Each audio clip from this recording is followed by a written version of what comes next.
Bismillahirrahmanirrahim. Di video ini saya akan menjawab salah satu pertanyaan member Baleo Mall di channel YouTube saya, yaitu suppliernya juga buka toko di marketplace.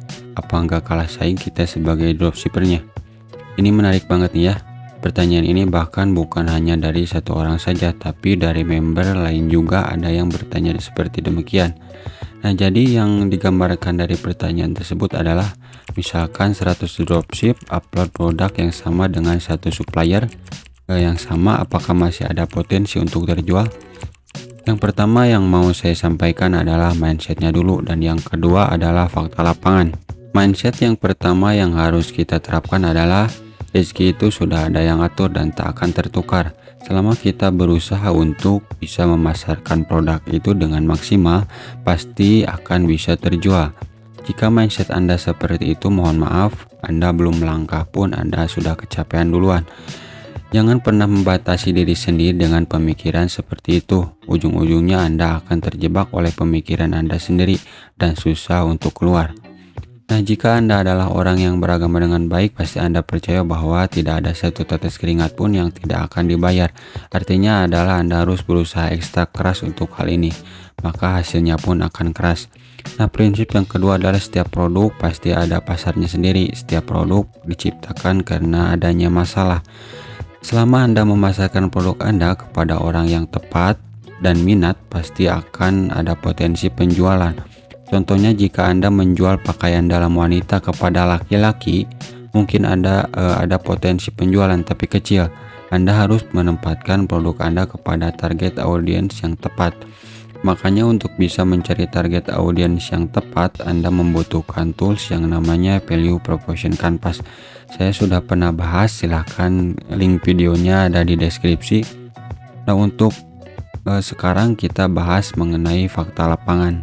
Untuk kasus seperti ini sebenarnya sudah sangat lumrah ya, bahkan ada salah satu seller yang berjualan di Shopee, yang dimana dia ambil barang dari Shopee sendiri dan dia jual kembali di Shopee dengan harga yang lebih mahal, dan memang berhasil. Yang perlu Anda ingat bahwa pembeli di Shopee atau di marketplace manapun itu sebenarnya berputar ya, bukan hanya satu tempat saja. Jadi setiap harinya selalu ada traffic baru dan orang baru yang berbelanja. Jadi masih ada potensi untuk terjual. Yang perlu Anda lakukan adalah konsisten online di platformnya. Itu akan menjadi salah satu indikator produk kita layak terjual apa tidak. Ada salah satu teman saya yang berjualan di Shopee dan dia sudah jadi Shopee Mall, tapi penjualan dikit banget, satu hari 2 piece 3 piece. Kenapa bisa begitu? Karena dia jarang aktif di toko maupun aktif di produk. Jadi algoritma menganggap atau menilai seller ini kurang baik, jadilah performa produknya pun menurun. Sebenarnya semakin banyak yang berjualan produk yang sama, itu akan semakin naik potensi penjualannya. Karena secara tidak langsung itu akan membuka pasar, memperluas branding.